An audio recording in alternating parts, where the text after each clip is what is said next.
Ô galera, olha só, um conceito interessante de radioatividade, não tem acento obviamente, o que é isso? Uma proparoxita, né? Radioatividade, primeiro, que história é essa? Na natureza, nós temos materiais dos mais diversos tipos que são classificados na tabela periódica pela ordem crescente de número atômico, ou seja, número de prótons. Qualquer átomo que tenha 2 prótons é um hélio.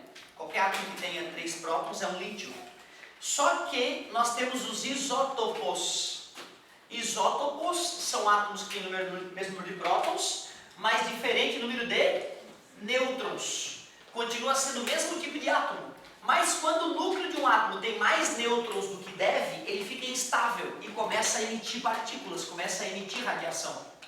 Aí é um átomo radioativo. A natureza é radioativa. Se tu pega um contador Geiger e sai medindo a radioatividade dos lugares, você vai ver que tem lugares que tem mais radioatividade, tem lugares que tem menos radioatividade, só que uma radioatividade baixa, inofensiva ao ser humano. Se nós vamos para uma mina onde tem material radioativo mais concentrado, aí tu começa a ver, começa a perceber, opa, essa mina tem material radioativo, tem césio, tem plutônio. Só que mesmo nos lugares naturais mais radioativos, a radioatividade ainda é baixa. Só que o ser humano aprendeu a pegar esse material radioativo e separar os átomos que não são radioativos dos átomos que são radioativos. Isso chama enriquecimento. Pode ser de plutônio ou de césio. Então eu vou lá e pego o césio que não é radioativo e separo do césio 137 radioativo. Quando eu tenho lá no material 10, 20% de césio radioativo, putz, ele já está altamente enriquecido. Às vezes o cara pensa que enriquecer é chegar com 90%, não. Enriquecer é separar um pouco já. É muito delicado o processo de enriquecimento de materiais radioativos. O Brasil é um dos poucos países do mundo que tem tecnologia própria de enriquecimento de plutônio, né? A gente enriquece a plutônio, se eu não me engano.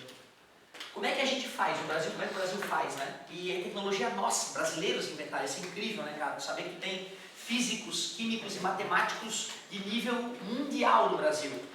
Os caras tiveram a ideia, vamos pegar o cara que a gente quer separar, vamos transformar em gás e vamos jogar em centrífugas.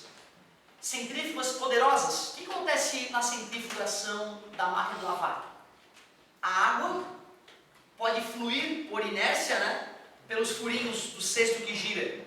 Se eu pego vários materiais e começo a centrifugá-los, os materiais com mais massa tendem a sair pela tangente com mais, né, por ter mais inércia.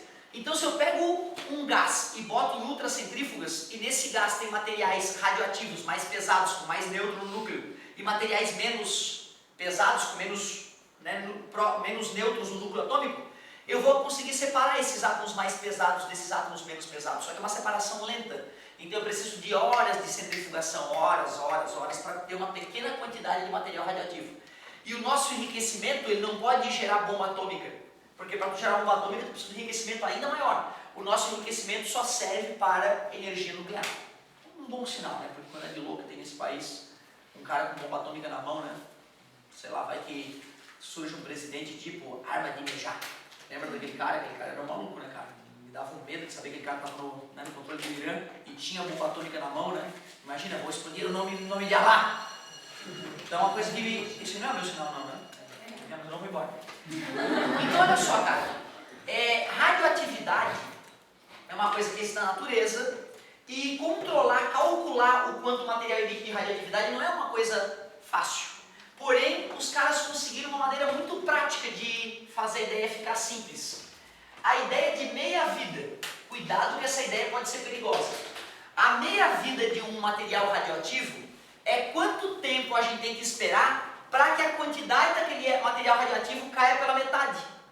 Então imagina que eu enriqueci lá e tenho 10 gramas de urânio, plutônio ou césio radioativo. Não quer dizer que eu tenha 10 gramas na minha mão, tá, pessoal? Eu posso ter 100 gramas de material. Dessas 100 gramas, só 10% é radioativo. Então eu tenho lá um objeto com uma massa X que tem 10 gramas de material radioativo. E eu fico acompanhando o decaimento radioativo desse material. Ou seja, ele continua emitindo radiação e vai diminuindo a quantidade de material radioativo ali dentro. Meia-vida é quanto tempo demora para sair de 10 gramas de material radioativo e ir para 5.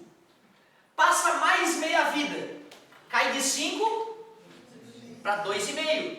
Mais meia vida. Cai de 2,5 para 1,25.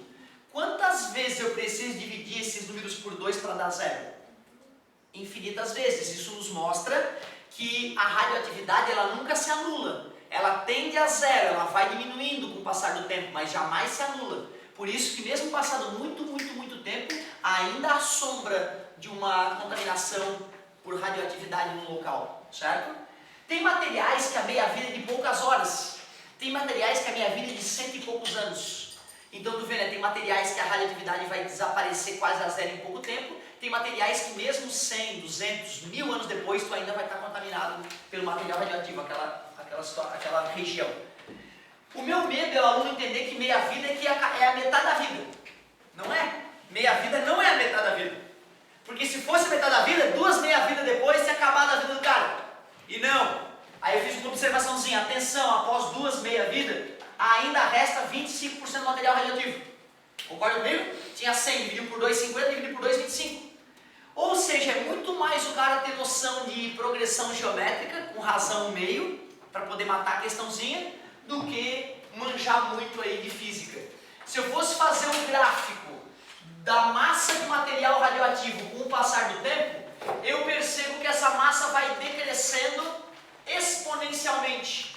A cada meia-vida, vamos chamar de x a meia-vida, o material sai com uma certa quantidade, né? Vamos dizer que a quantidade original era M0. Depois de meia-vida, eu tenho M0 sobre 2, né? Ou seja, deveria cair já aqui assim, ó. Então, isso é que seria a meia-vida honesta. X. M0 sobre 2. Passa mais esse mesmo tempo, X. 2x agora passou. Agora eu já estou com uma massa de M0 sobre 4. E só depois de um tempo infinito é que se extinguiria a radioatividade. Portanto, a radioatividade não se extingue, ela apenas se reduz. Só com esse conhecimento de meia-vida, tu mata as principais questões desta áreazinha. Eu e o amigo vimos rapidamente, parece que tem 2 na tua postura, desculpa, amigo. Tem 2 para tu fazer. Qual era a página, parceiro? 251. 251. Arrisca aquelas 2 questõezinhas de meia-vida, já arrisca mais umas outras que eu acredito que com um pouco que a gente já falou sobre eletromagnetismo, dá para tu matar as questões. E aí na próxima aula a gente corrige essas questões e vê se tu está no caminho certo.